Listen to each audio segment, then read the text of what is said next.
nervous when I start the frickin' stream. Like, am I prepared? Do I got it? Do I got all the stuff? Well, just remember Jimmy James. Just remember the most important trick of all. Just, pretend that you're not nervous. Jesus Christ. What's up? Why did you suddenly exclaim? Might have everyone be loud. Good lord. Hi. You can hear me for once. Hello. Because I just popped up the stream and my headset is loud with it. So me and Corn might be loud on the stream. Okay. Let me pull up my phone real quick. Grab my earbud. Do you know how embarrassing it would be if Discord suddenly crashed while we were doing the stream? Like, would it be? Wouldn't be the first. What? I don't think that would be that embarrassing. To be fair, You're a with bit how quiet, often Kat. Discord has problems, it would not shock me. We're going down for maintenance, guys. Be back in 2 hours. Don't worry, that classic guys. This is 14 feeling. the technical difficulties portion of the zone. Remember Final Fantasy 14? They're like, we're gonna be down for maintenance for a long time. All right. Oh my god. Yeah. Corn seemed to be decent. Cat's a little bit quiet. I I'm a did little get bit loud, pants, yeah. actually. Yeah, okay. Oh. Well, when you have pants on, it makes you a 20% stronger streamer. 20% Incorrect. The pants only give you a buff to freaking ambient temperature levels. It does not give you a bonus to your streaming ability. You got increase your charisma and be a badass while also being pants full. Mm-hmm.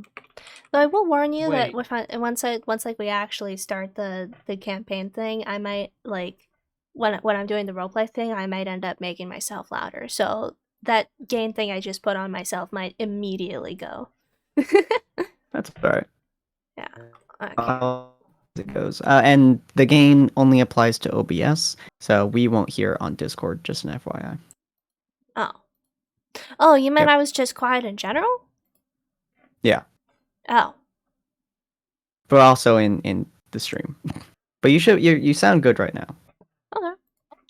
I'm still a little bit loud. I need to turn myself down slightly. Yeah. Make a presence, I guess. Be the presence. All right. Well, we'll get this going, and then I will hop out for a minute because things are calling my name. But hello and welcome, dear patrons, to the Tables of Tartarus, a chapter of Purgatory Corner. Today, our storyteller is Corn, or our not-so-benevolent deity. And today we shall be continuing the tale of Jumpchain RWBY version. Come on in, take a seat, and let your imagination run free as we try to do this without having massive technical difficulties. Woot woot! Well, firstly, before you head out to whatever's calling you, I'm going to point out, I'll have you know I'm an incredibly benevolent deity to all of your enemies. Oh. In the meantime, welcome everyone to RWBY Terminal Season. Welcome back after just far too much time away. To the point where, I had to actually rewatch some of the old episode in order to figure out what was going on. So to give a pretty quick recap of all the things that have happened, y'all were traveling to the Draconic continent in order to start looking around some things, particularly information about a god-slaying weapon, something like that. Really powerful thing. Whatever it is, it's supposed to be located here on the Draconic continent. While trying to move around here, you came across an incredibly large city that seems almost Victorian-era-esque, if a bit more gothic in nature, in order to, that inside of this area. It seems that people have been living here. However, you also know that as you were approaching it, a huge number of Grimm that are native to the continent were flying around this area, keeping their distance from you, but clearly trying to pressure you towards the city. Katie was able to determine that there's some sort of film-like substance, a membrane that surrounds the city in its entirety, but it doesn't seem harmful or anything, as you were all able to go through it, and none of you are, vomiting blood or anything like that yet. Moving through the city, you ended up seeing quite a bit going on. it seems that there's some conflict. What seems to be called the Hunt. You ended up getting into some scraps, some battles. You got in front of a large chapel. You tried to protect some people inside of it. I think Jackie got blasted clean through the wall. A bit of panicking. He then loudly told them to shut up while he went back outside to keep fighting, as you fought against two incredibly powerful Grimm.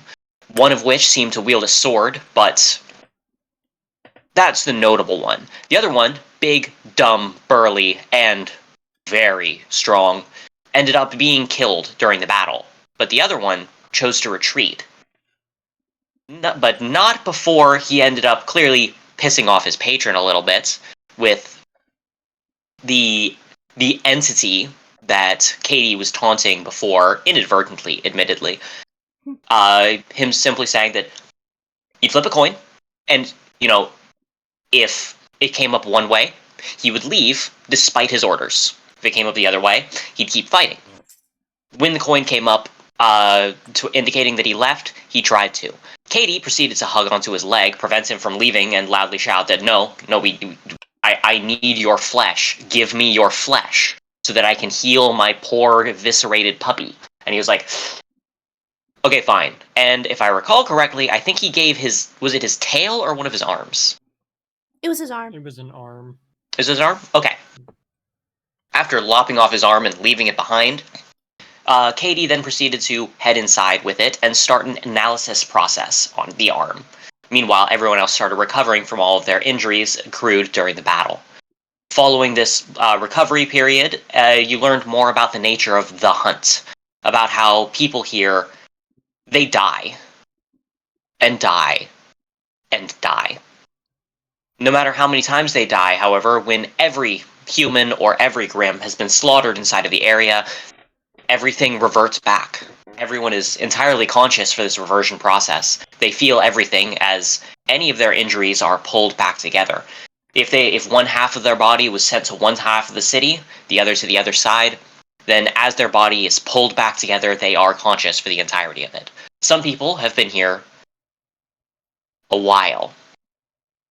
The individual that you met, a hunter from, I believe it was called Strav. Mm-hmm. Yeah, Strav. Mentioned that they've been here at first they said that they've only been here for like a cycle or so, before the conversation kept going, and they seem to realize that they've been here a lot longer than they thought, as it appears to be causing some form of mental degradation. Whether this is the result of the interference from the entity, or if this is just a natural side effect of a constant, non-ending war zone and dying time and time again, weighing on her mind, it's not entirely sure. But what you are told is that if you kill all of the Grimm in the surrounding area, or if they at least all die, the entity should descend in order to begin the cycle anew, which will be an opportunity to destroy the entity and put an end to this entire hunt. Along with that, I believe that after the healing portion and recovering, you all, while the analysis was undergoing, Hunter was keeping an eye on the analysis progress inside of Katie's warehouse. Then, the remainder of the party started exploring. Jack and Katie continued to move around on the ground level and going through the areas and eventually coming across an alley, while Lynn was keeping an eye from the rooftops and flying around utilizing her wings and gravity in order to keep a kind of a nice eye on all the surrounding areas. But then all of a sudden, both Jack and Katie disappeared very, very sharply into the alleyway, completely disappearing from the senses of Lynn. They found themselves inside of an alley that didn't quite match up spatially. Jack, keeping track of his footsteps as he moved through the alleyway, was able to determine that he wasn't progressing properly and responded by punching the wall immediately and explosively, revealing that it was indeed a false wall and that there's some sort of creature, though nobody was able to roll high enough to determine exactly what kind of creature it is, as it proceeded to then climb out of the ground. The ground rippling like water as it lifts itself up to reveal far too many eyes on its torso and on its head, a lack of a neck, making an almost surfboard-like structure to its torso and skull. 2 arms, far too tube-like and thin, with 7 fingers on each hand, pulling itself out of the ground as it tries to stabilize itself with 7 flailing legs, each almost like a human's, as it proceeds to try to get its footing on the ground and supports its body with its 2 arms against the walls. Eyes open up all across it, teeth and mouths across its arms and stomach, as it seems to try to focus down and keep an eye on both of the opponents in front of it. That was where we left off with that group, but Lynn, we left off with, as she was deciding that she needed to retreat and get some backup, inform Hunter that it's a good idea to go pick him up and help these 2 out. But the moment she turned around, there was an individual evading her enhanced super senses, a creature with the head of a owl and the body of a lion, wings akin to those of an owl as well, simply perched not even 2 feet away from her. Her senses have trouble picking up on it at all. The only thing that she can really tell is that with normal human sight, she can see it when she's looking at it. With her hearing, enhanced as it is, she can hear, if she focuses really hard, an absence of sound. As if any sound or wind or anything moving around it simply stop. The vibrations absorbed into it so perfectly as to not reflect back a single sound. As she was taking this in, and she leapt back, that was where we left off there. And with Hunter, we left off with him having finally seen the progress bar finish. And I believe that is the entire recap of everything that we've done here in the Dragonic continent. If there's anything that the players remember that I skipped over that they think is important, please let me know now. I can't think of anything. Yeah, I think we're good. Then in that case, I believe that we decided that we're going to start with Jackie and Katie interacting with the many-legged creature across from you. Now, right now, Jack, you're standing, I'd say about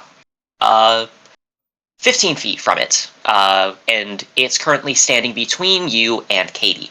Katie, you're about 10 feet away from it on the other side as Jack, since you had to jump away in order to avoid the rippling on the ground when you were sensing it, meaning that it's currently between the 2 of you.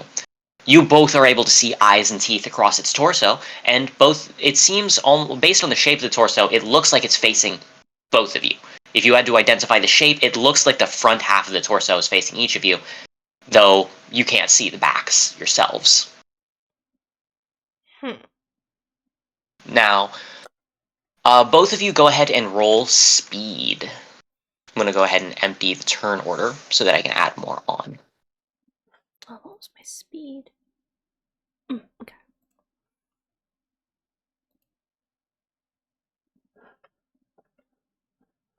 I'll be using a placeholder token because I lack the visual skills to be able to draw this sort of thing. Boop, have an egg. Alright, so then this creature also, also d6. Okay, so Katie goes last. With a tie on that. Jack, roll 1d6, please. This is the tie break on the speed rolls. Okay, and you take advantage, which means that what I'm actually going to do is I'm going to list you as 1, and it is at 0. There we go. So that means that Jackalope will be taking the first action. It has not made any direct attacks against you. Nope, correction. I forgot. When you punched the wall, it did attempt to bite your arm off, which you were able to evade with a high-speed move out of the way, meaning that this has made an attack against your person already.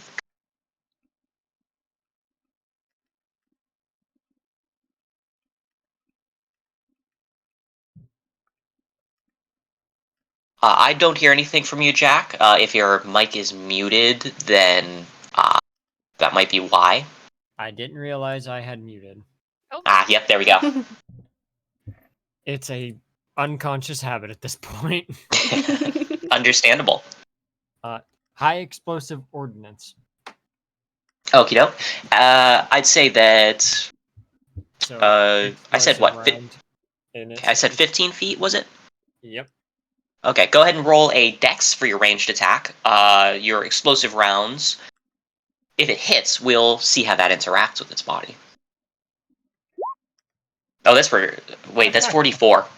Oh. That is not what I wanted, but that's still kind of funny. Ooh. Okay, so that is 1 degree of failure. As you take the shot outwards, you end up going wide, the explosive rounds impacting hard against the walls of the alley beside you. It tears a massive hole inside of the building and reveals pretty much a large open foyer to the building itself, as well as several now damaged pillars supporting the ceiling. The creature is peppered with a variety of small bits of shrapnel and stone that go through it. It takes no damage from the shrapnel impacting against it. The vast majority either hitting uselessly against the bony protrusions that cover a good amount of his body, or just simply sinking into the black tarry liquid that makes up its underbody before being just casually pushed out as easily as pushing a stone through Play-Doh. Noted. The creature itself proceeds to its eyes start moving wildly, looking in every direction at once before it seems to sharply reshape itself. Instead of looking like it's turning, it simply restructures itself so that its shoulders shift and grow outwards, and it seems to now be facing the hole in the wall as it leaps through in order to enter into the building, breaking line of eyesight between you and it. Katie is 5 feet closer. It is able to get out of the sight of Katie as well. And along with that, a ripple seems to spread out along the ground and the walls surrounding you. You're not entirely sure what it means, but considering that it's worked with illusions before, it might be important to keep that in mind as we move into Katie's turn, as it doesn't take a direct act of violence against any player. Okay. I feel like I remembered doing this last session, but remind me what I feel from this guy with Abyssal Cuties. You did not roll high enough in order to be able to determine what it is. You weren't able to connect with it with Abyssal Cuties. That doesn't necessarily mean it's not a Grim, considering the interference that you're experiencing from the entity. But what it does mean is that if you want, you could try and you could use your basically a minor action pretty much in order to try to reconnect with it. It will be a little difficult since you no longer have line of sight on it, but it is possible for reasons. Okay. The Abyssal Cuties would be a roll of 3d6, I think. Yeah. Alright. 3d6. Okay. With 2 degrees of success, that is exactly the amount that you needed to be able to do it without eye contact. You can sense that this creature is almost grim. The reason why you were having trouble interacting with it before is because it is not only grim. You can't sense what else it is, since your ability only lets you interface with Grim, but there's definitely some element to this creature that you cannot interface with whatsoever. It seems almost like it's a combinatorial life form. So what you're Overall, saying is this is a special Grim. That is correct, yes. This is some sort of special Grim. The exact nature of the speciality you cannot tell at this time. However, if you were able to capture it, bring it to your med bay for analysis, or at least a part of it to the med bay for analysis, that would be able to get you some more information on how to repair your bestest buddies. Remind me what you named your bear? Fluffy. That would be able to help you a lot in determining, how to heal Fluffy. That was a minor action. You can still take pretty much a major action this turn before we move back to Jackalope. Okay. You can also use this in order to further use Abyssal Cuties to further develop your understanding of it and its abilities, such as the illusions, if you wanted. You know what? Sure, let's do that. I have no idea what this guy is about. Okay. Go ahead and you can either roll 4d6 or you can roll 3d6 and re-roll 1. Your choice. Which, in the future, I will synopsize to just saying, with advantage, you can either roll an extra die or re-roll one of them. Your choice. Yeah, I think I'll roll 3d6 and re-roll 1. I've been advised by my teammates that I should think more about what I do or something like that. Okay. I don't heckin' know. So you can re-roll 1 dice. Note that if any bonus dice, whether they are re-rolled or extra, even if they land on a 1, they never count as a failure. Okay. By the way, I am back now, and Kat, you should back. turn Corin down just a little bit. Okay. Yeah, I think I'll re-roll one of those 2s. Okay, go right ahead. Didn't make too much of a difference, but fortunately, it was literally impossible for you to go under a success, thanks to the way that it's there. So Nice. with that, you are able to sense that what it's doing is definitely something illusion-based. The rippling ground is a part of its body, but it doesn't feel the same way that you would talk about your own body. Damaging it wouldn't be the same as, like, breaking your skin. It feels almost like it's extending some sort of film substance across the area in order to manipulate its appearance. But it's also having some sort of other effect.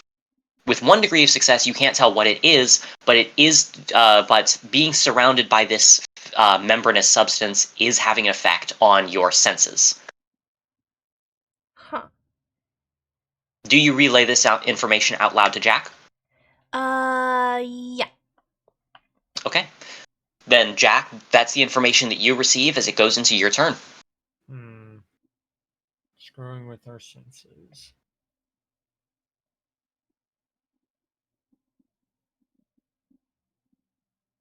Huh. I'm gonna try to move closer to Katie. Okay. Let me just... Okay. Do you want to move, let's see, it was 15 and 10, so that's 25 feet. How close do you want to get to her? 5 feet apart. Okay. Hello. You're able to arrive 5 feet there. You do note that the first time that you take a step, the ground does ripple with it. As you step on the membranous substance that's all over the place. The subsequent steps do not show any signs of rippling as the film stabilizes on the ground. One question: Is this membranous substance? Is this like what was surrounding the city? You did roll successes. It's similar, but not the same. It's definitely it's a grim ability specifically, and it's utilizing this in order to create basically a field of a manipulated zone. The easiest way to describe it, as a former SCP researcher and one who classifies things, basically it seems to be that it's affecting a boundary field, thus creating a designated region where it is capable of enacting particular effects. While the boundary field isn't the exact same as the thing that surrounds the entire city, it does seem to follow the same principles, suggesting that this is the boundary field of this creature, and the boundary field around the entire city likely belongs to the entity. A wobbly space. Oh. So, you're able to move right up to Katie. There's no issues there. Is there anything else that you want to do with your turn? Oh, actually, roll sense. You're walking past the hole in the wall that it jumped through, so there's a chance that you might actually catch sight of it. 4. You do not spot the creature as you're walking by the hole. Well, don't spot it. We know that this area is affected by it. So where I was standing originally, I would like to fire another shot. Okay. You're just shooting the ground, so I'm not going to call for a roll. You automatically pass on this. You shoot into the ground, and it detonates the ground in that area. And you can see the membranous structure definitely gets heavily damaged and splits apart, revealing almost a meaty-like substance in the area before it starts to retreat away from that area instead of trying to recover it, as it rapidly starts returning to its previous appearance. It seems like whenever you damage it, you reveal its quote-unquote true form before it's able to start recovering its camouflage. Pretty sure we're in this thing's stomach. That, or it's toying with us in its flesh. That's a weird sentence. Any ideas, Katie? Well, I don't... So, interestingly, because Jack gave a very... So, I'm going to have Katie roll Abyssal Cuties again, prompted by Jack's exact wording there. Yeah? Yeah, Jack said something in there, and unfortunately, it goes right over your head, so ignore that. Yeah, that checks out. Yep. Yeah. Alright. It could be that, we went into its, territory or something, and it got all defensive. I don't know, but it's a special Grim or like part Grim or something. So I need it. Or like, I don't know, uh, hard to communicate with it. So I mean, I can settle for a limb, you know, part of it. Given there's meat over there, could probably get something out of it, maybe. If we're lucky. Yeah. Oh, this feels weird. Like the alleyway's like part of it or something. I might have to cut some part of it out. I mean, the other dude just tore his whole arm off, so I mean, it's not gonna get any nicer. That is true. And with the creature currently out of line of sight, let me...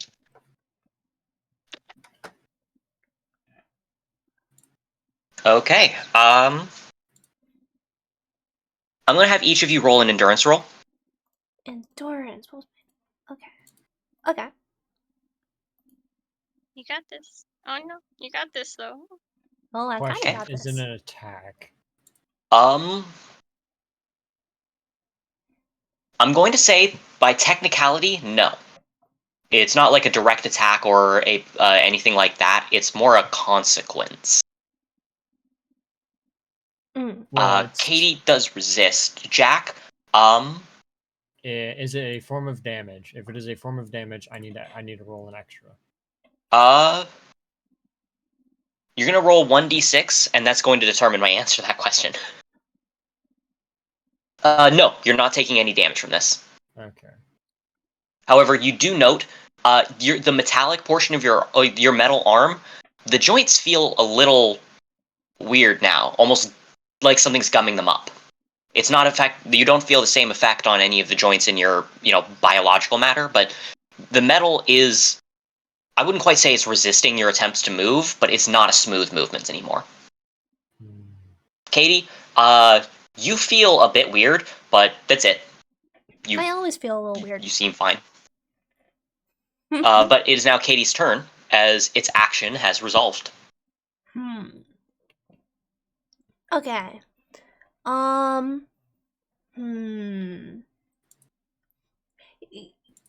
Okay.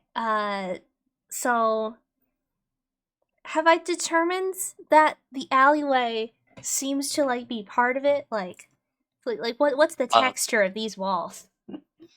So the texture of the walls is completely normal when it's camouflaged. You genuinely cannot tell a difference. The membrane must be so thin that it's not able to affect the texture or sensation or things like that, or it's just recreating the texture. It's hard to really tell.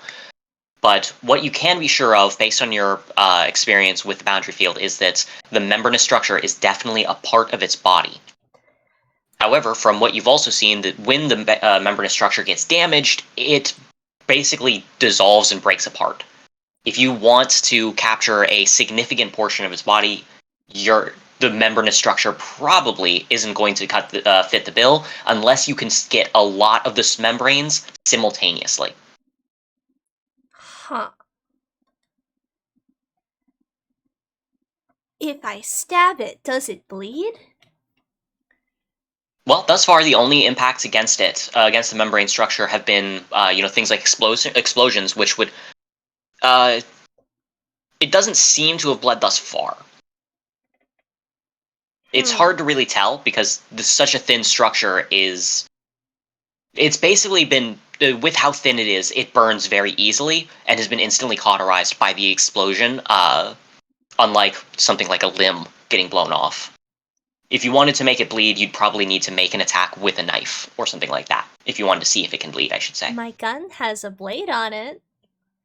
If you'd like to make a melee attack against the wall, that would automatically pass, since I'm going to it's a stab wall. the wall.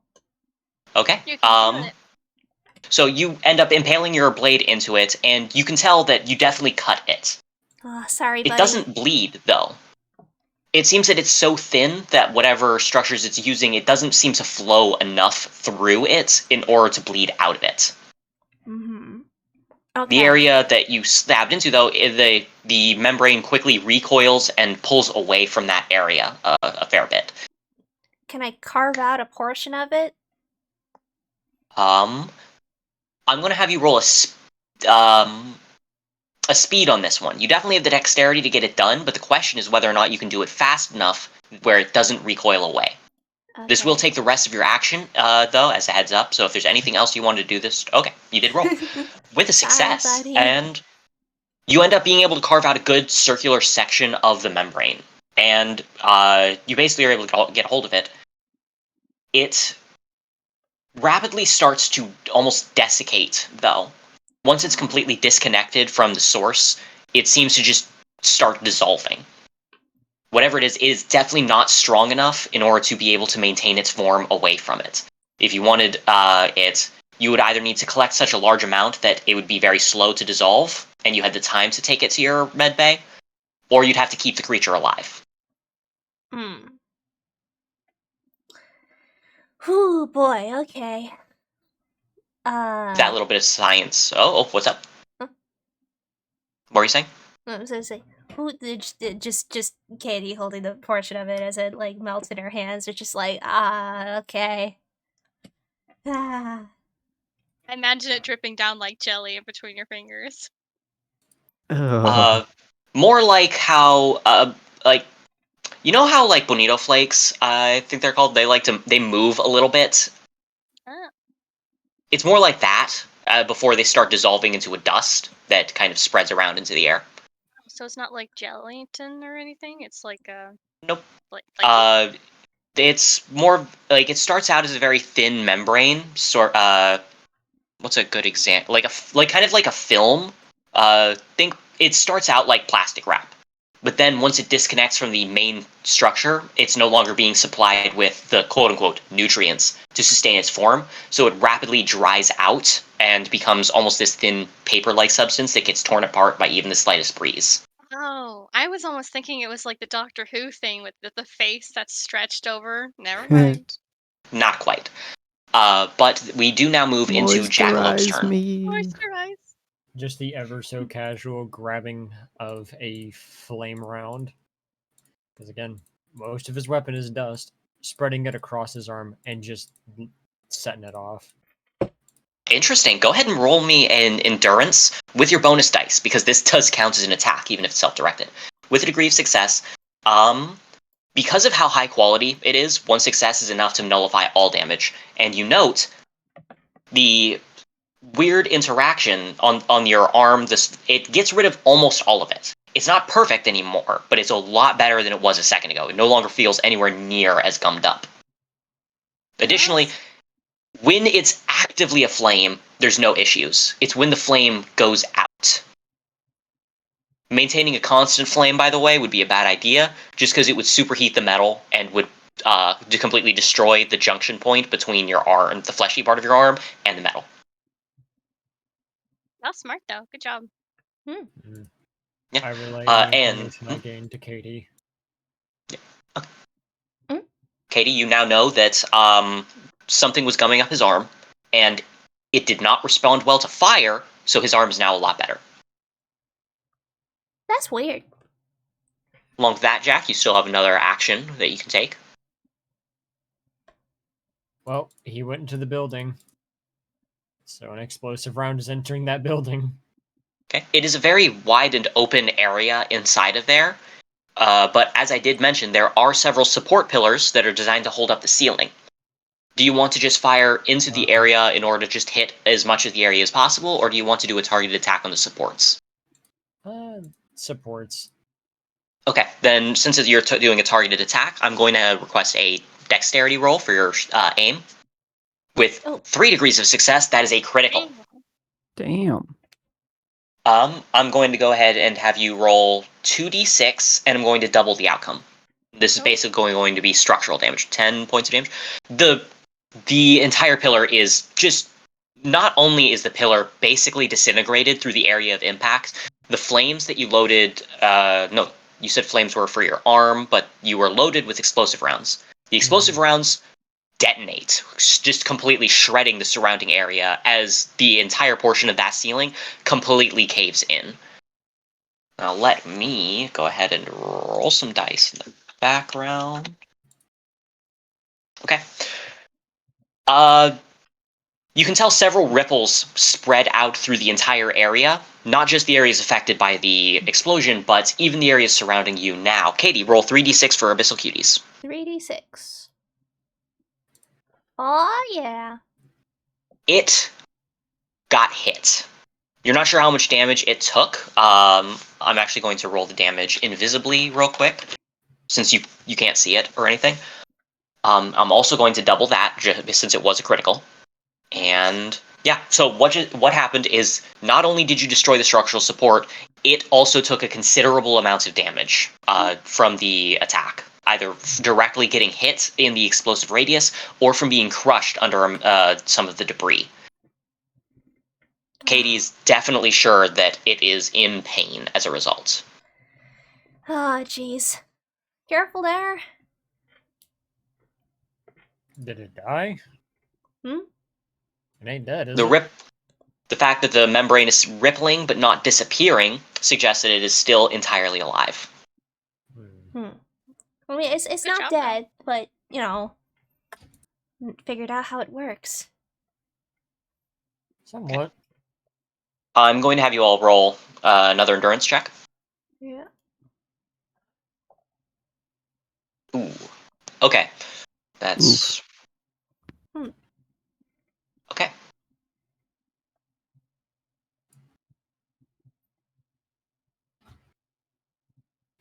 Okay, so, Jack, the gumming up of your metal arm picks back up again, and I'm going to have you roll an additional 1d6. Okay. It doesn't hurt, but something is stinging at the skin level. You don't take any damage, but something feels like... Actually, no, Jack, you have experience with these sorts of things. It feels almost like a mild caustic chemical agent is operating on your skin right now. It's not as strong as like full-on, like really strong dissolving agents. It feels like something's trying to dissolve the surface layer of your skin. Katie, roll another endurance check. This is for damage. Okay. Good, 0, and you're entirely there. Okay. Its rolls were a lot higher when targeting Katie, and as a result, Katie, with no successes, you're going to take 2 points of damage, as you can feel it very rapidly start to eat away at your skin. Boy! Sorry, buddy. I'm just trying to figure stuff out, okay? And roll Abyssal Cuties again. Okay. Because this, between your knowledge of medical stuff, well, never mind, ignore me. You will learn nothing. My condolences. Not the highest luck when it comes to your Abyssal Cuties rolls lately. Yeah. However, perhaps your luck will change now that it's your turn. Yeah. Okay, so where are we? Am I still in the alleyway and then Jackie went into the building? Jackie did not go into the building. He shot into the building through the hole that was already destroyed by his previous attack. You are both in the alleyway, standing 5 feet apart from one another. So, okay. I think this is so Katie is taking. I think I figured out. I think we are actually in its stomach or something, because it's like trying to eat away at us, and that's kind of weird. So we should probably figure stuff out. I'm gonna go in the building. Okay. Moving into the building is pretty easy. I'm going to ask you to roll a sense check when you move into it in order to be able to see if you can spot the creature. I have horrible sense. Oh, never mind. I don't have horrible sense. Well, though, even with a low roll, you still have a chance. And as a result, you are able to spot it trying to scamper away, clearly having been injured by the explosion earlier. You're able to follow it, and it is in clear line of sight. It's going to try to escape and hide itself, just like before on its coming turn, but right now, you have clear line of sight. Okay. I'm gonna super healy towards it. Buddy, okay, I'm going to continue to count that as your movement action, and because you got enhanced healies and healing skills from Dance Breaker, it's not going to require a roll either. You're able to get into melee distance with it. Okay. Okay. What did I have on my guns? Okay. Well, I'm gonna try to grab it. Okie doke. I'm going to have you make a strength roll for grappling. Yeah. Well, I guess it would be. I think I'm imagining kind of more like a momentum-based tackle. Then you can substitute it in for speed if you'd like. Yeah. Yeah. Because it's a higher thing. It's still but you know. Okay. Well, it depends entirely on what it rolls here. Mm-hmm. So as a contested roll, you launch yourself forward in order to do it. However, it is able to spot you through the myriad eyes across its back as it very suddenly goes.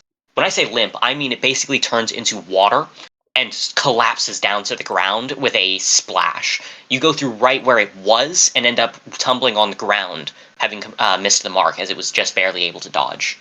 Shoot! Buddy! That was both a movement and your primary action. So that means that we're going to move into Jack. You just saw her jump into the area and is clearly pursuing the creature. All right. Well, given retreat needing to be an option and what we figured out, I'm going to give this thing some horrible indigestion. And likely myself 3rd-degree burns. I almost thought you were bringing up the can again. I was like, shit. No. We already found out that really doesn't work on Grim. All right. Too bad. The coffee is... I will say, it is worth keeping in mind. As Katie said, this is not a pure Grim. This is a hybrid life form. That's true. But it's along with that, you did see meat-like substance whenever you were attacking it on the still living portions of the thing. So, if nothing else, this creature does seem to have some biological components. Can I just dump coffee at my feet? Yes. If you would like to pour out a portion of drums, then I will accept that as one of your actions, and we'll go ahead and... would you like to do that? Yeah. Okay. Let me go ahead and roll some dice with its endurance. I'm endlessly entertained because I'm pretty sure drums was a joke thing at first, and now it's become one of our most valuable resources. I miss the screaming turtle. Yeah. It was mostly meant to be a joke, but at the same time, it's an accurate part of the world building for his personal history, so I have no issues with it becoming a recurring thing. So, there's also the fact of it's a joke item. Why is it so effective? It makes it even better. Right? Sometimes it's the jokes that work the best. Exactly. As a result, when you pour out the some of the drums, as it touches against the ground, it clearly gets dissolved and eaten by the creature. Which then earlier it would be described as rippling, like water, the way that it moves outwards when you toss a pebble into the pond. Now you would describe it as... Have you ever seen images where someone puts a bowl of water on top of a subwoofer and the entire thing starts vibrating and in ripples so fast that you no longer can really describe it as ripples, but rather as wave-like turmoil? Yeah. The structures surrounding you, the ground, the walls, even portions in the sky above you that must make up the upper layer of the boundary field are very rapidly looking like water on a subwoofer. Katie, you can clearly see that behind you, the thing is now... It had turned itself into a puddle of water on the ground. Now it is rapidly spasming as portions of its body rapidly take on spike-like structures, black, tar-like pillars shooting out like spears as the bone-like structures each proceed to roil across the surface of it. I can only imagine roll Abyssal Cuties for understanding it. That is exactly what I was wanting to know. With a degree of success, you can hear that it is in fact, in a spiritual level, a constant A-flat. Jackie. In a spiritual level. Yes. So, Jack, that makes up one of your actions. You are able to still take a movement action or another attack action this turn if you'd like. I don't appreciate being digested. And I'm a spicy pepper. So I'm just going to load both my gauntlets full of fire dust and fire at my feet. If I catch myself on fire, so be it. Okay, so I'm going to have you roll endurance. If you succeed, you will not light yourself. Holy One. crap. Okay, okay, Satan, calm down. You are, not only are you fine, the flames that rip into the area around you completely purge you of all of the effects that have been accumulating from the digestive. Basically, it's been doing invisible rolls in the background to determine how effectively it's digesting you. You've reset it back to 0 due to that critical success. You take no damage. Huh. The creature skips its turn because it's too stunned by the first effects of drums. It's now Katie's turn. Mm-hmm. Okay. Okay. Still trying to figure out where this creature's gone. It's still, right now, it is the roiling puddle on the ground. It was not able to hide itself like it was planning due to the effects of drums, so you can see that it's currently a big old puddle of roiling spears of black tar and spiked portions of bone-like substance. Okay, so this guy didn't disappear into the ground. He's just currently in a liquid state at my feet. Yes. You do also note, since you're able to see it fairly clearly, even in the dark realm, because, as I recall, you are a faunus, you get automatic night vision. You can tell that while it is a roiling puddle of fluid, there's something in the center that is not turning into fluid. There's something in there that just isn't going away. Okay. Shoot, do I have any containers on me? Check for random jar. Hmm? I was like, I don't think that you do. Shoot. What do I have on me? Oh my god. Maybe Jackie has something? Jackie, do you have any empty containers of drums? No empty containers of drums. You all have not consumed enough drums to make an empty container. If you did, you'd be dead right now. Dude, Shoot. Keep in mind, he made 1 cup of it, and he put a little too much in, and he proceeded to vomit. Yeah. Is the container of drums one of those types with like a screw on top?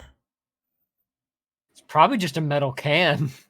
Shoot. Yeah, drums comes in drums. That's where it gets its name, alongside the whole constantly vibrating like a drum set being hit. Shoot. It's a combinatorial name. Could she randomly check if she has a jar on her? Unfortunately, she hasn't really shown any indication that she'd just randomly be carrying containment equipment. If she did, I imagine that it would be inside of her warehouse. Yeah, I leave the cups for my parfaits at home. Oh. Frick.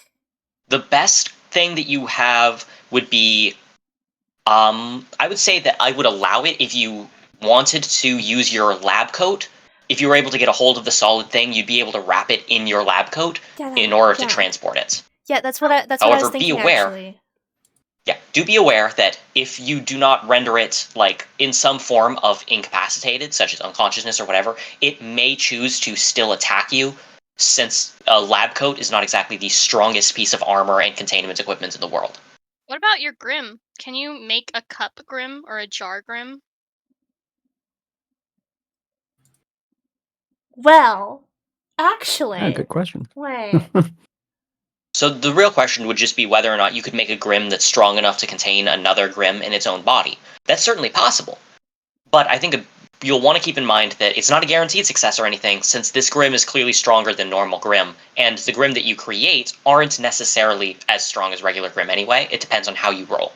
There's definitely a chance for success, but it's really up to chance. You could slap it around for a little bit more and then try it. More drums. Oh yeah.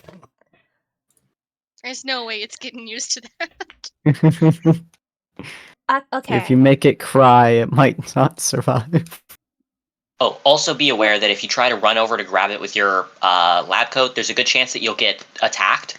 Not on purpose, but because, as I mentioned, its entire body is flailing into forms of spikes and spears and fluids, and as a result, you would have to make a dex check just to not get stabbed in the process. Yeah, I think what I'm gonna do is I'm going to attempt to like take off my lab coat and scoop it up into it, and like kind of fashion it into a really weird bag. Okay, I'm going to call for 2 dexterity rolls. The first one is to avoid getting stabbed, and the second one is to actually be able to pick it up. Okay, so that's not a success on the first one. That's okay, I can get stabbed around a bit. Woo! That is a critical success on the pickup. Yeah. I will go ahead and roll Twice in one damage day. on you. You are basically fine. It's not capable of aiming. You take almost no damage. It just slashes you up a little bit as you're able to rush in and swoop the whole thing up. I've scooped up more dangerous things. As you're able to pick it up, your coat is completely stained with this black tar-like substance, but you are able to get whatever that thing is in the center. It feels very spherical. And you're able to basically pick it up and pull it. It separates away from the majority of the fluid in the area, and you're able to tell very quickly that the area around you suddenly starts changing. The membranous structures rapidly start to dissolve as though they had been killed, due to the fact that you have severed the connection to the host itself. Mm-hmm. Oh. Yeah, I need to get out of there now. You can feel the portions that are staining your coat are currently still trying to flail and attack you out of reflex, but not very much is in the coat thanks to the critical success. So basically, for every so often, I'm going to roll, and it's going to try to stab you a little, but it's just going to be rolling for damage as long as you're holding it. It's not going to be able to break out. Yeah. Yeah, I just... Yeah, do I still have, like, a movement action or something? Or was that all? I'm going to say no, because you specifically ran over to close the distance, and then went to grab it. Right, okay. However, at the same time, now that I think about it, it doesn't particularly matter. You've resolved combat. So good job. You've captured it. It's not really able to resist. You stunned it with drums. It's still in a stunned state. You critical success on grabbing it and separating it from its primary body, and now it's basically just an orb in your in control. It'll try to hurt you, but combat's done. You win. Oh, good job, guys. Wow, that was hot dang. Yeah. Good job. As everything resolves and the like, Jack, you're able to see Katie approaching towards the exit of the room, I assume. Unless, Katie, are you staying inside of there? No, I'm getting out of there. This building might collapse or something. I don't heckin' know. I'm just like, that is actually a good point. Huh. You gave him ideas. The building is rapidly starting to collapse around you. The sheer amount of destruction to the structural supports is just too much. In one shot, Jackie basically set in motion the destruction of the entire building. Wow. Yeah, I'm super healing out of there. I'm just like, Jackie, I need more drums. I got it. I got the thing. I just need to keep it incapacitated with the power of spiritual A flat. You know, I never knew what happened when you shove an entire thing of drums down the throat of one of these things. Sure. Sweet. Okay, thanks. And surprisingly, that's not how I was expecting that combat to go, but oh well. I don't mind. Nice. However, I do know that Lynn is going to mind what's about to happen, because unfortunately, Lynn, we can put it off no longer. Let's rewind the clock, go back to when you first spotted the creature sitting 2 feet beside you, with the body of a lion, the head and wings of an owl, and you can't see its tail the way that it's coiled underneath its body, but you can tell it's not the tail that belongs to a feline. You can feel its gaze on you, even though its eyes are completely static, almost like stone orbs in its head. You can still feel it staring at you. Should I use... Okay.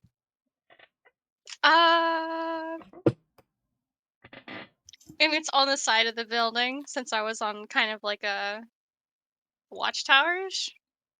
You were on the watch. You were basically on a watchtower, looking over a railing down there. Relay because gotta have railings to keep people from falling off. This thing is sitting on the railing that you were leaning on. Okay. I'm gonna leap over the other railing. And do I have the ability to take out a Molotov and light it and throw it at them? Or... If you can tell me what you're using to ignite it, yes. Ah, shit, you're right, huh? Well, I don't really know, because I have a lighter, but that would take up getting a Molotov and a lighter. I would allow that to count it as your full action. If you have a lighter, then that is the answer to my question. The only question is, would you be looking down at the Molotov in order to light it? Because I don't imagine your character is the kind of person who has so much experience with Molotovs that you could do it with your without looking. Unless, of course, your character's been doing some extracurriculars back in life. Oh, I mean, isn't the rag just like on the outside of the bottle? Yeah, but getting the cloth to properly light is a little bit tricky. You have to remember, a lighter only gives off a pretty small flame. You got to make sure that you hold it up properly. It's not instantaneous or easy, especially since if we're pulling out the Molotov. I'm assuming that, there's... You know what? Instead of thinking about, just roll Dex to see if you can do it without looking. I feel like that's just the easiest answer to that. I wonder if I can hop back instead, because I would have been on the kind of beside the railing, and then just watch the creature as I'm pulling out the bottle and the lighter, and Yeah. light it in front of my face while I'm still staring at them. Yes, you would be able to do all of that. The creature does not seem to be actively moving and making actions. It seems to be eyeing you more than anything. You are able to ignite it. You maintain line of sight the whole time. You're standing. I'd say you were about 2 feet away, so I'm going to say that was melee distance. You jump a little bit away. You're about 10 feet away from the creature now. Well, I'm gonna check it. Okay. Go ahead and make a dex roll against it. And then I'm also gonna use dice if I don't. One more. Okay. That is your one-time bonus, as I recall, per combat. Is that correct? Combat roll against monstrous creatures, or no? Oh, yeah, this is a monstrous creature. That would definitely count. Yeah. Okay. Let me roll it. Okay. As you throw it, its tail surges out. What you're able to immediately see is that this tail structure definitely matches that of a snake, as it reaches out and catches the Molotov by its neck before just tossing it over the side of the railing. The creature itself still not turning to face you. As the Molotov as the flame basically crashes down, the Molotov breaks open, flames all over that area, but nowhere where it can affect the creature.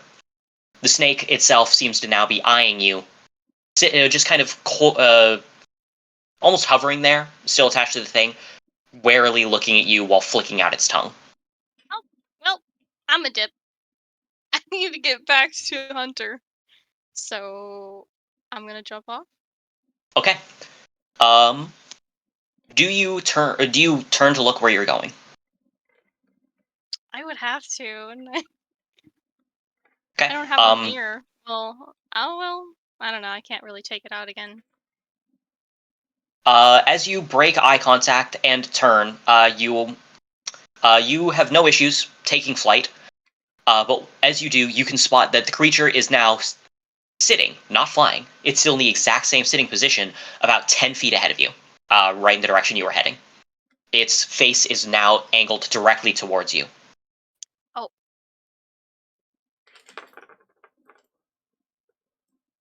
As a fashionista, can I take out a mirror and see if it's also behind me? So you are a fashionista.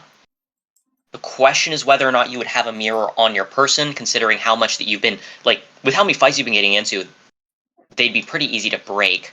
But I'm just gonna have you roll a dex check. If you pass that check, then yes, you have a fully non-damaged mirror on your person right now. Okay. Unfortunately, as you do pull out your pocket mirror, there are cracks through it. Sad.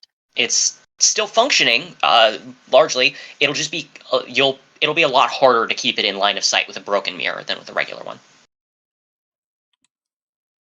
So what do I see? So do you angle it yourself so that you could look at it through the mirror and not at it directly? I'm looking at the one ahead of me and then trying to angle it to see if I'm in the air, if there's another one behind. Oh, okay. If you're checking behind you, there is not one behind you. Oh, can I swivel the mirror around to kind of look to where I can? Yes. You are not able to spot the creature anywhere except for in front of you.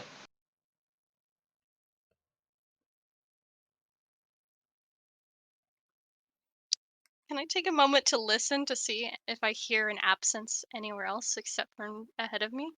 Yeah, go ahead and roll sense. Fortunately, you have really good hearing. You jinxed me, bro. Oh, okay. With 0 degrees of success, that's not a failure, but it's not a success either. You don't think you hear them. Well, can I The creature is use... continuing to bide its time, by the way. Though technically its turn would come around, it is not taking action. I was wondering. That didn't work. Can't exactly make it bleed, so I can hear something else other than this negative. Am I able to use the 2 points of gravity to... You said it has wings. Yes, the wings, it does have wings, and they are currently folded against its back. It is not using them. Can I use that to kind of pull against the way that the feathers would be laying against it, just to do, like, damage like that? I'm going to say yes. Specifically, I'm going to let you roll for this. I'm going to say that it's your semblance. You've taken time to train your semblance before. It's going to be 3d6 on using this. Is that with against the creatures? It is a combat roll, so yeah, actually, with a combat roll against a monstrous creature, go ahead and add the extra dice. Okay, can I use it as a substitute? How do you mean as a substitute? Oh, you know, Oh, like... you mean like in order to re-roll the dice? Yes, absolutely. Oh, nice. I take it to 2. 2 degrees of success. As you impact against it, you can see that the feathers do not seem to shift much, and you're able to tell very quickly the reason why, as they don't react like your feathers do. You have enough experience with feathers to realize that as you try to maneuver them, those are not actual feathers. They appear to almost be made of stone, crafted in an incredibly clear way. These wings are not meant for flight. They're completely static. It's almost like this creature is carved from stone. I didn't like that. What? Yeah. You're taking the doctor stuff? Yeah, the owl's head, you're now able to also tell, is completely made of stone as well.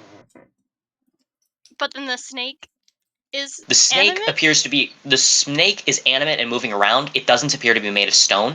It does have very small scales across it, covering its body. And the way that the...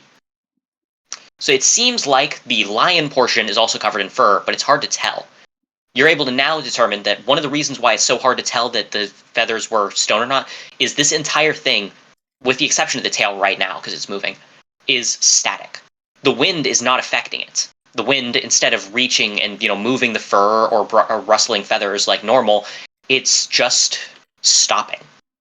And all those kinetic movements and vibrations simply do not affect it. Eesh. The exception, of course, again, being the snake, which is clearly swaying with the breeze. Okay. Is the snake in like a constant kind of hissing kind of thing?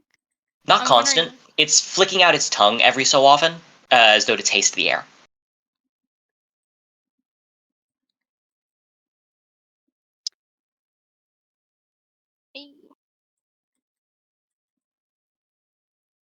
Okay, well, I'm gonna move slowly then and keep an ear out as I move around them down towards the ground. Towards where Shiro would be with the portal. Okay. So I believe that right now, you said Shiro. I think you mean Hunter, since this is Naruto. Yeah. So as you'll recall, Hunter is not inside of your warehouse, but inside of Katie's. Access to Katie's warehouse is currently through the chapel. I believe you also left a portal through yours to the chapel. Is that correct? I couldn't tell you for certain. Okay, well, would you like to say that we did, then? It would mean that your other portal is in use, and you won't be able to, go anywhere else, but because it's been so long, I'm perfectly fine saying, yeah, you totally did, if you like. I mean, I left one at the academy. Does that cancel out this whole thing? You can only have 2 active at a time, as I recall, meaning that if you create a portal here, it would connect to, you'd still have your portal. So let's say that you did have it in the academy. That means that if you create a portal here, it'll take you to your warehouse, and that'll take you to the academy. It will not get you easy access to Hunter at this time, but it does mean that you could try accessing the academy. However, if you try, I will say that if you try to access through the academy, you should tell me. Yeah, I thought it'd be a bit like, oh my guys, what?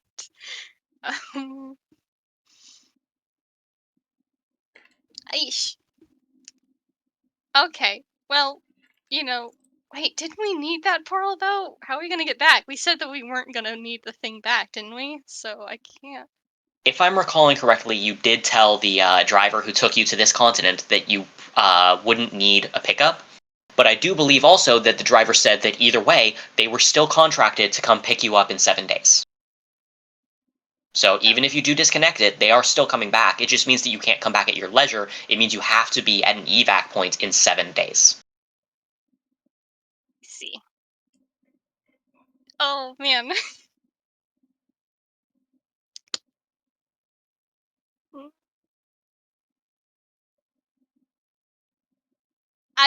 I don't know yet. I'm just gonna move towards the ground for right now and kind of keep an eye on it with a mirror. I'm going to have you roll sense.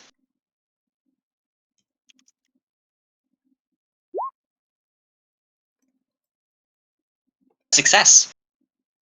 The distance between the two of you expands outwards. Originally, it appeared 10 feet ahead of you. You descend downwards. 15, 20, 30 feet separate you now.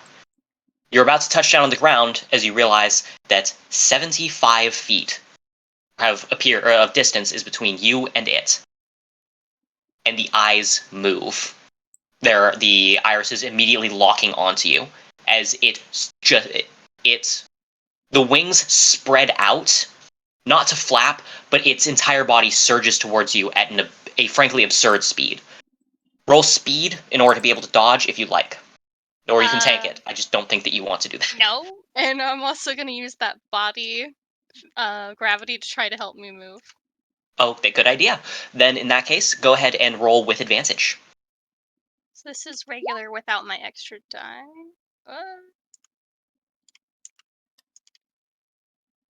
I don't know. I know. Okay, go ahead. Let's see its roll. Okay. You're able to move yourself a fair bit, but not completely out of the way, as it slams down into the ground, impacting against your shoulder. You're fortunately able to pull your wings in fast enough that it doesn't impact against them, doesn't deal any damage. However, you are going to take, let me type /R1d6. You take 3 points of damage as you can feel your shoulder momentarily dislocate from the impact before it pops back into place. It's very painful. Oh no. As it does, though, you note that thanks to your previous success on the sense, you note that when it arrived within 10 feet of you, it no longer tried to course correct to aim at you. It simply became completely static again, impacting against you and crashing down. It's now currently basically on the ground in that same static position with its wings furled again, and it is not making a movement, with the exception of the tail, which appears to be getting ready to move. However, it can't take an attack action right now because it is your turn. Oh shit. She kind of holds her shoulder as she kind of takes the mirror again and looks at it. Takes that 5-foot step back because Okay. I'm sure it's right in front of her. So Yes, it is in melee distance. The 5-foot step will put you out of the snake's biting range, though. cool. Okay. I have a thought. Maybe not a good one, but I'm gonna move down the road towards the cathedral.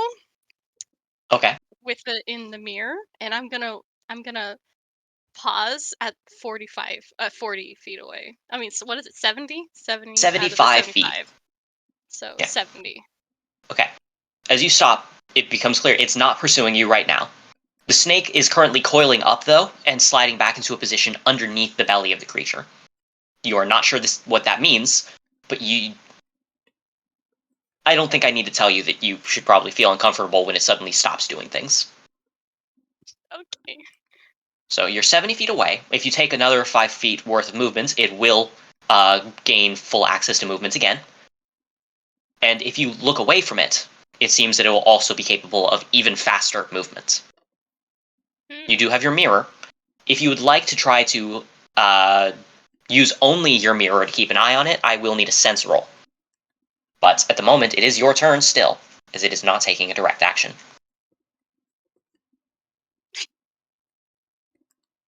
Yeah. So we established that I couldn't go in the warehouse even if for a quick moment to come back out during battles. It depends on on what you're doing.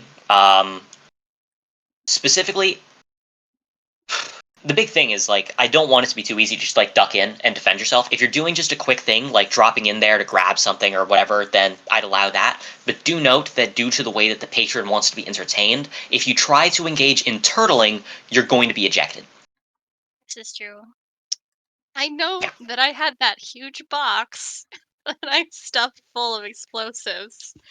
And I think I put it back in the warehouse. Okay.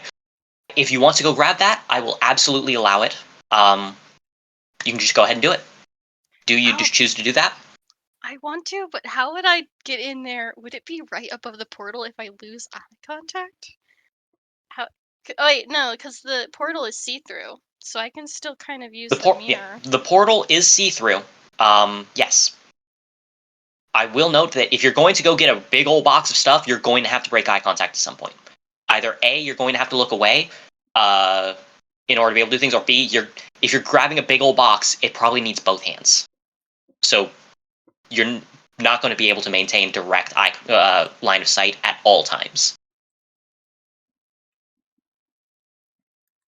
If you want a giant box of explosives, that's kind of the cost.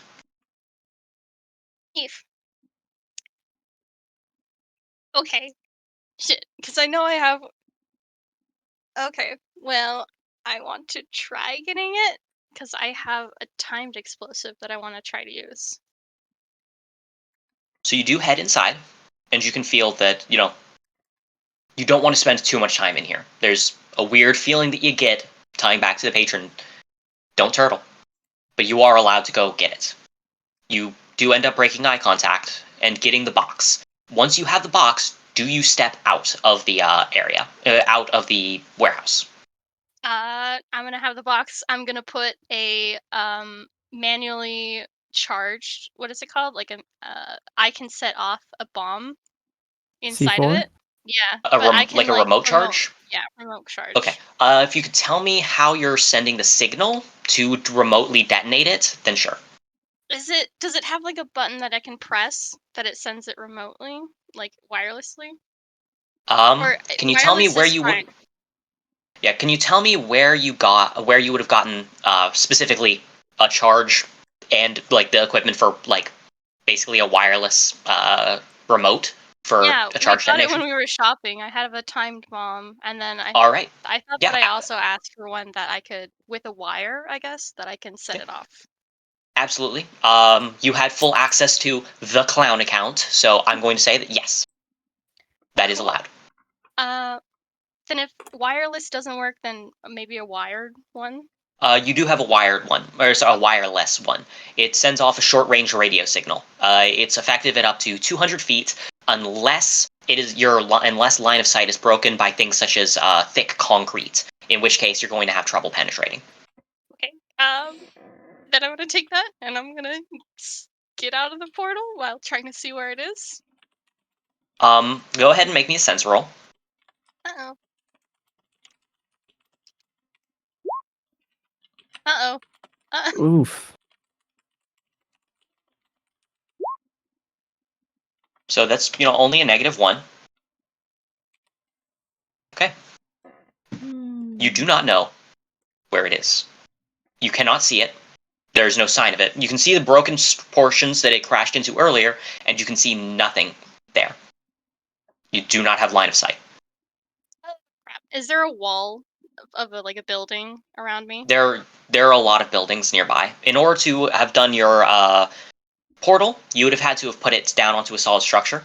In order to, like earlier, you were mentioning trying to keep an eye through the portal, so I'm assuming that it was placed onto a vertical wall so that you were able to walk through it instead of like weirdly falling through, so that you could still see out through it in order to be able to see the area. So right now you are right beside a building. I'm gonna put my back against the wall, and I'm gonna use the mirror to try to look in multiple directions. Okay, you're easily able to do that with a mirror. I'm going to have you do another sense check real quick because of your specific wording.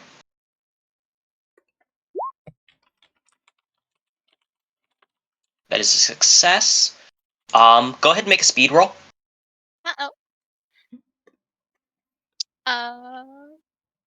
Also looking this stuff. Is it also? Oh no, it's speed, not dex.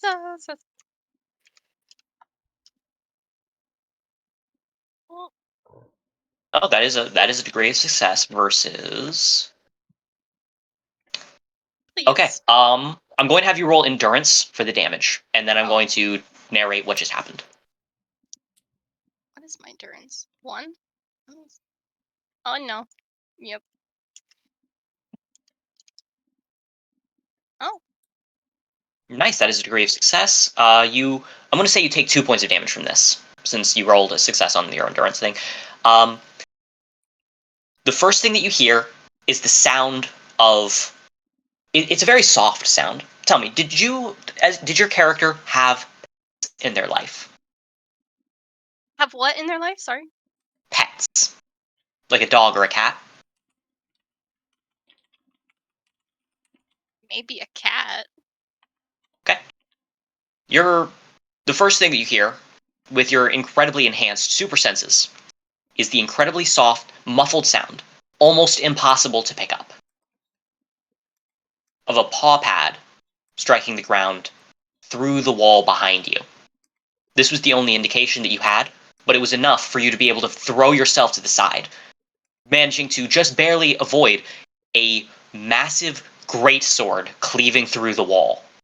Half of a blade impaling clean through it, as you can continue to hear paw pads for only a moment before everything goes silent again on the other side of the wall.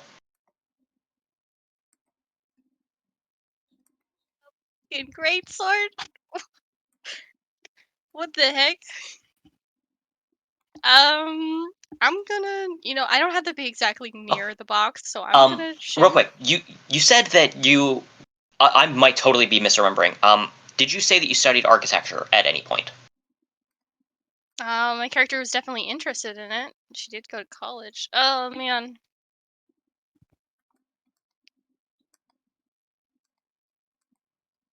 I don't know if I can say yes.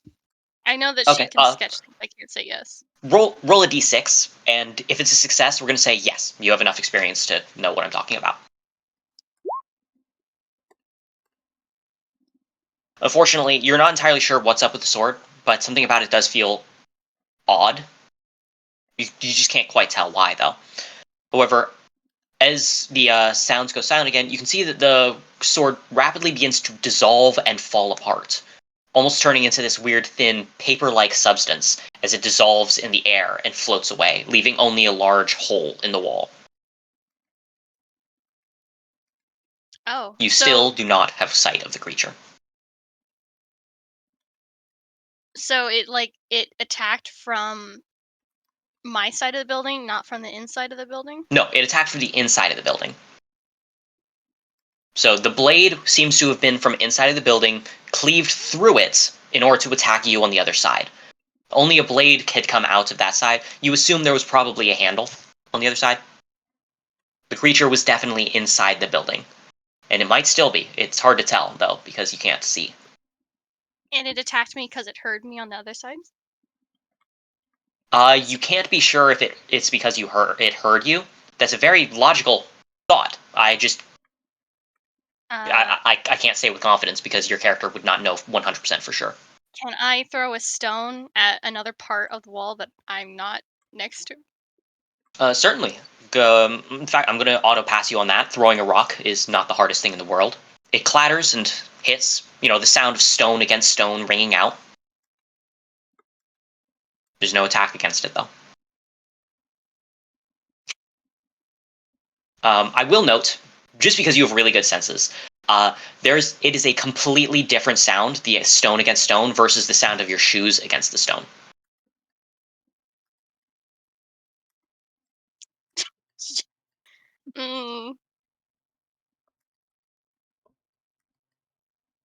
That's different. Am I able to use gravity to kind of make the same sound as a crunch of movement somewhere else? Yes. If you're talking about similar to the sound of stepping over a bunch of rocks, kind of like gravel, there's enough destroyed stuff around here that you would be able to pull that off. I would have you roll 3d6 in order to represent how good you are with your gravity at simulating this sound. Please? I don't know what I'm researching here, but... Ooh, oops, all fours. There's some fun symbolisms in the number 4, but I'll pass over that for now. Okay. Interestingly, you do succeed at this roll, but it's because the tiebreaker is the numbers. You rolled a 12 total, no successes. It got no successes and rolled lower. A few moments later, you see that the creature slams down directly into the area that you marked down at an incredible speed. As soon as it seems to have been moving just unfathomably fast until it entered your line of sight based on your knowledge of how physics works, as it then locked up and slammed into the ground once again. You now have it in sight, having successfully baited it into a false attack. Oh, that's so interesting, though. So it's like, I'm in danger, but I'm fascinated at the same time. What the fuck? You can hear from the snake several very loud, angry hisses. It seems to have immediately figured out that you did indeed jape it. Oh. Shit. Wait, how did the sword get in the other side of the building, though? Because it was up in the air? Yes. Holy shit. Oh, is that another one in the inside of the building? Do I feel like it would be a different Grim on the inside? Well, now that you're specifically looking for multiple Grim signatures, I'm going to have you roll a sense.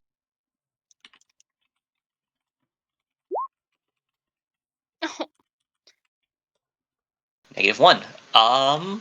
And the chances of these rolls. There's always a chance that it'll get a -2. Remember the triple? That was awesome. Oh, yeah. So, you do not sense another signature.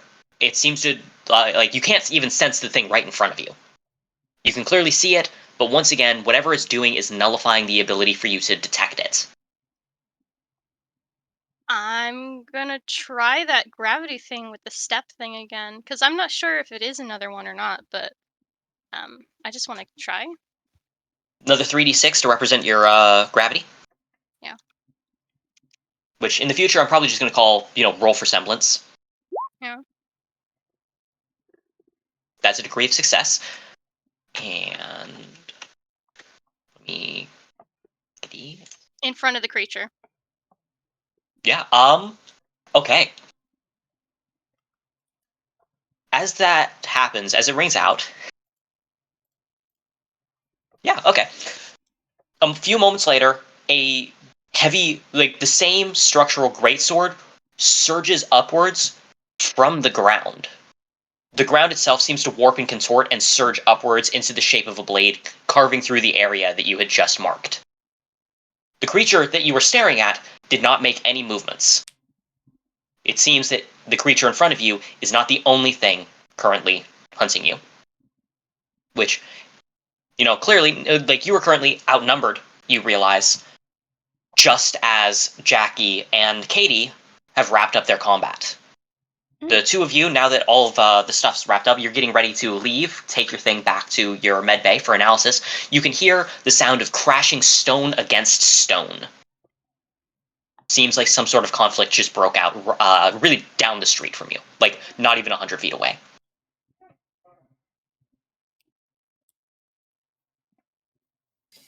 Thoughts? See Katie's just like healing out of everything. She's just like, oh, right, we did it! Woo!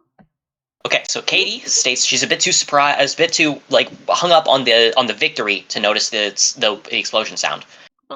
She's currently healing away. Jack, she's very fast while healing. Did you want to try to stop her from just wheeling right into a potential battle attack?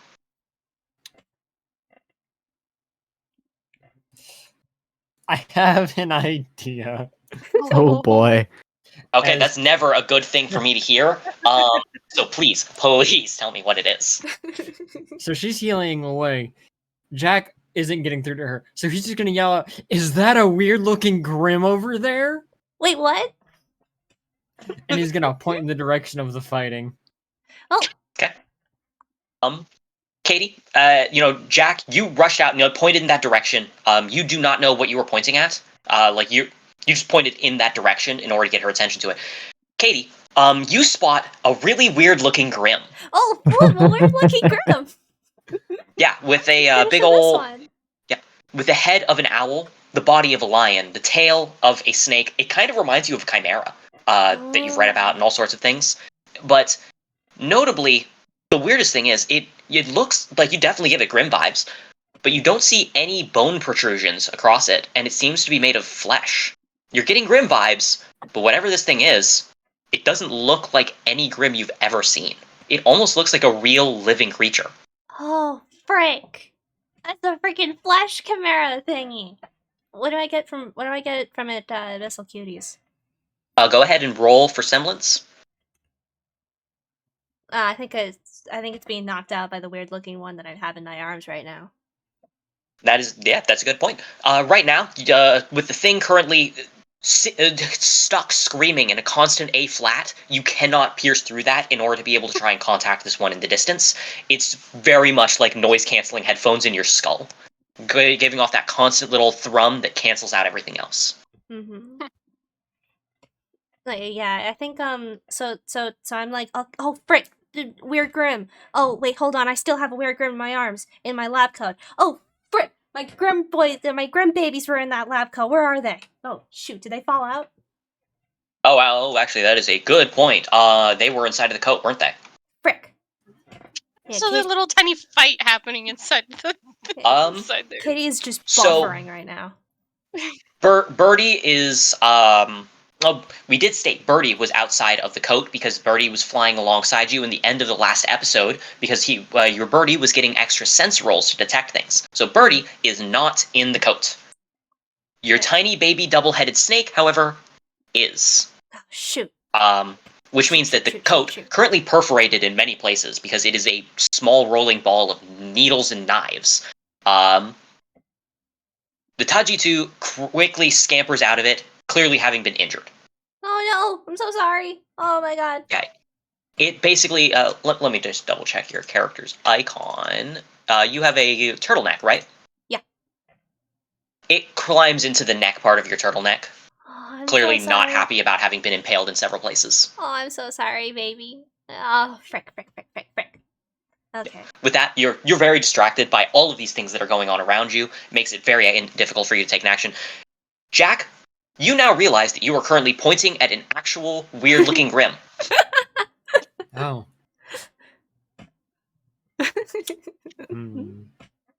Hey, Katie, go get Hunter. I'll stay with the Grim. Yeah, I need to head over to the med bay anyways, because I gotta put Buddy in there. I gotta figure the stuffs. I don't remember where Birdie is, but I think where's the goose? The goose is currently inside of your warehouse. It's keeping an eye on Hunter because it does not trust Hunter to have free reign alone inside of your warehouse. Understandable. Hunter just staring at the numbers, so nice and calm, just like, Well, actually, that finished a little bit ago. So it's been several minutes since then. Which you actually, since we're coming up on the end of the episode anyway, let's go ahead and transition real quick. Hunter, we're now rolling back in time. Mm-hmm. The bar just finished, and what you know is that the other members of the team are currently performing reconnaissance. Now that your job here is finished, and the majority of your injuries are patched up as well as can be, what do you choose to do? He's don't look at the goose. He's just don't be like. He's gonna look back at you. He's just don't be like. So, you think they're gonna come back? The goose rolls its eyes. If you could describe it, you would have to describe it as loudly rolling its eyes. There's just a sense of volume to how exasperated it is in its response as it goes. Hurr! Yeah, I'll never find out what Katie likes in you. Did you just sass my goose? He'll attempt murder. To be entirely fair, the goose sassed him first. Oh. Fair. Should we go find Katie, or should we wait for them to come back? They might be dead. It angles its face downwards and gives you the exact kind of look that you would expect from a tired, exasperated librarian looking over their glasses in order to make eye contact. It does not respond with a honk. My goose trusts me. If you'd like, go ahead and roll sense to interpret that. Yeah, we'll see what the goosey boy gives me here. My sense is at 2.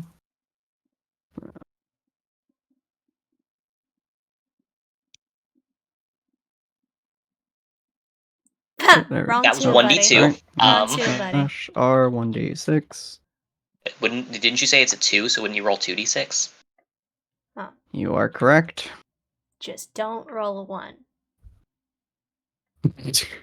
Oh my god. What did I just say? Katie. So what you can tell is that it's sassing you. And it you know what? I am going to roll for it because it occurs to me it should have the chance to represent itself inside of dialogue.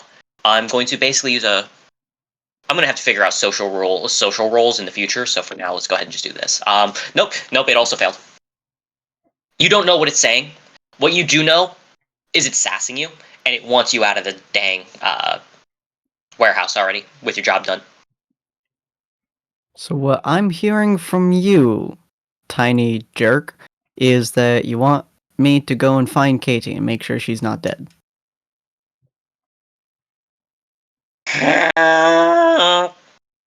You can hear it's so tired as it sighs out a honk before proceeding to just waddle its way towards the door and gesture with one wing. You know, you'll get a whole lot more love if you're not you. It proceeds to step to the sides of the wall and draw out a very small thing. The first thing that it shows is like the loose shape of a fist, drawing it out in the air, before extending one large finger out from the center. Yeah, I'm glad that we're on the same page here. You still turn to the door and start walking. Be like, how about you stay here and you make sure this progress bar doesn't change. It's going to look between you, and then the progress bar, and then you, and it's going to give you a look that conveys the infinite amount of disappointment it has, because it realized in its head, the goose has just realized this human doesn't even have the intellectual capacity to understand that walking away from the bar will not empty it. This human does not even have object permanence, and not only is there disappointment, there is pity in the look that it gives you. Y'all dealing with some weird magical what's-it-hoots-it that I can't tell you what's back and forth with. So, the bar may go up or it may go down because Grim stuff is weird. So you stay here, you make sure that it doesn't do any funky stuff. And I won't shoot you, how about that? It gives you a small consoling pat on the calf as it realizes that you lack the intellectual capacity of a toddler, and just gives you a comforting nod before making a obvious show of looking directly at the bar for you.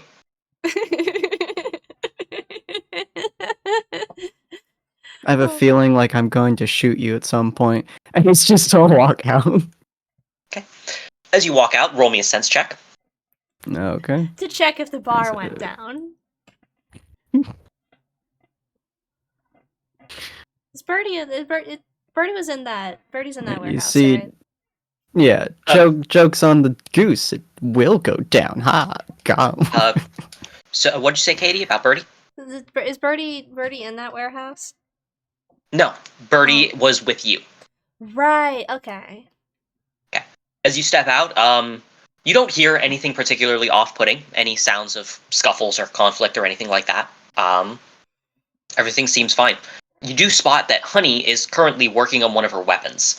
This disgusting, wicked-looking, rusted old thing. Every edge is just clearly, it is not a sharp weapon. It looks old and rusted and filthy, and you can see streaks of colors that just look sickening across it as she seems to drag the whetstone across in ways that make it even worse. Very impressive. Does the disturbingness of the blade help against the Grim? Oh, it helps like nothing else. You off to help out those friends of yours? Yeah, I was wondering where they were. The bar that Katie was having me look at has finally reached 100, which she said was important. It went south by southwest, I think. I'm still keeping an eye on the folks here, so you ain't got to worry about that. I'll make sure to protect them. She flashes the dagger as you note that the light refracts off of it in a way that almost suggests a thin coating of something over a good portion of the surface. Believe you me, they ain't making it past me. Fair enough. Just a fair warning to you. The goose in there, I may shoot him at some point. If you hear that, don't worry about it. It's a bit rude. It's just an animal. It ain't no Grim. Don't need to be wasting no ammunition on it. I guess I could stab it. You're not the kindest folk around, are you? Not really. It depends on who I'm around. Well, Jack is pretty nice to be around. As long as you aim that towards Grim, I'm gonna support you the whole way. Oh, I'll shoot every Grim I can. I don't think I heard back from any of the group yet. Maybe they're just going on a longer reconnaissance, but it might be a good idea to go check in on them. Alright. Well, thanks for checking over things, I suppose. Yeah, no problem at all. Again. Good luck with the weapon. Oh, look, ain't got anything to do with this. I like you. And he's just gonna start walking out. That you start heading towards, south by southwest direction that she directs you in, and it doesn't take you long to spot something. Actually, question: do you travel on the ground or by rooftop? You travel by ground. Okay, traveling He's along. He's more familiar with pathways than he is the roofs. Cool. Roll me a sense. Okay.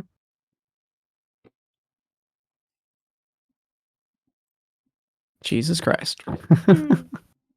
You don't notice anything at first until you step out and turn, and a 0 still qualifies as a pass for this one, because this is not something that's hidden. You can spot in the distance. Lynn is currently up against a wall near there. Between you and her, about like 150 feet between the two of you, around halfway through, I'd say about 90 feet from you, 60 feet from her, is this chimeric beast that looks fairly fleshy. You can also spot that Katie is over there holding something. You spot her. She's not wearing her usual lab coat. She instead has this black stained thing inside of her arms that she's holding, and you can notice that it's roiling around inside of her arms like something's kept inside trying to escape. Jackalope is dramatically pointing directly at the flesh creature, and from your specific vantage point, you can see the backside of a building that no one else can see. As you can see, a hunched over, 80-foot tall, wire-thin creature currently staring right at you in shock, as it seems to be holding it's a stone structure. It's like clearly like wire frame made of thin stone in the shape of a greatsword, as it's just frozen there, staring at you, completely caught off guard. And with this 80-foot creature frozen in shock, the chimeric creature frozen in place from the gazes of those around it, and with Hunter now freshly arriving to the scene, this is where we are going to stop this session of RWBY Terminal Season. Cool. Wow. Well, hopefully you guys enjoyed this episode. If you guys did, feel free to go check out most of our other content. Before we do our full sign-off, before we do that, I do want to go around and just ask. I'm going to go in order of... let me click in here. So we're going to go in alphabetical order. So let's start with Culty Cat. What was your favorite part of the session today? Okay. I mean, I really like the goose's sassiness. That's always great. So, honestly, I found it quite satisfying being able to put the freaking the thing in my lab coat, buddy. Nice, buddy. Yeah, that's its name now. Right. Good to know. And Lynn, what was your favorite part of today's session? I really enjoyed the opponents that we had to defeat today. I mean, I thought both of them were quite unique and interesting. I liked it how they were like bonita flakes for the first one, and then the other one was the freaking statue that moved really fast. Looking forward to fighting both of them. Yeah, interacting with creatures like this sort of stuff, that's always great for me. I always really like that. Nice. And I definitely am looking forward to investigating more about this place. Oh yeah, there's a fair amount of stuff. I can't say that I've used all of my time on break to write out a lot of stuff, but I will say there's lore. There's lore here. Capital L lore. Yes, I want to. The lore. It's just a game theory. And now, Hunter, what was your favorite part of today's session, even if you didn't get as much time in combat? I'd say I had two favorite parts. The first one was Jackalope pointing at a creature and it being there. The other one was the goose. Okay. Yeah, just a funny coincidence. Worked out really well, and the goose, honestly, you keep trying to sass the goose. The goose is much better at sass than most people. Putting the goose in this game was probably the best decision I have ever made in my entire life. That and just bringing back the can of fucking crane. God. That thing needs to the be drums. Like, it needs to be here all the time. Okay. It is. Yes. It is. Speaking of drums, Jackie, what was your favorite part of today's session? Lighting myself on fire without lighting myself on fire. Yeah, that was a really nice critical success. All right, Satan. All right, Satan. Yeah, I did say that. I am the ghost pepper. Yeah, spicy boy. All right, and I gotta say, my favorite part was definitely showing off the creatures. I when I was still at work, I still have receipts. Because I write a lot of my ideas on receipt tape, so I had to go fish them out. I have the receipts right in front of me on the ideas that I've been having for these things, so I'm glad I finally got to pay those off, and I can finally throw away those receipts, because they have been sitting there for months. All right. Yeah. with that, that's everyone. And yeah, now we can do our sign off. All right, so hopefully you guys enjoyed this episode. If you guys did, as always, feel free to go check out all of our content, which is down below inside of the chat. As you guys can see, we have quite a bit of content there for you guys to look through, including our Patreon and our public Discord if you guys want to check that out. We will be having an admin meeting this week, and then possibly, or most likely, doing a stream, which will be like an update stream, kind of telling you guys where we've been, what we've been doing, where we're going most specifically, and things we are planning to do. So go check that out, and make sure that you guys are following our stuff if you guys want to see more of our content. And I think tomorrow we're going to be doing some Monster Hunter Rise, probably starting up the Sunburst DLC. I think it's called Sunburst. Sunbreak. Yeah, Sunbreak DLC. And just kind of getting back into the swing of things while life tries to do what life does best, which is punch me in the face. So, we'll see all of you fine folks next time. Have a good night, and we'll see you guys later. Bye! Bye! Auf Wiedersehen. Arrivederci.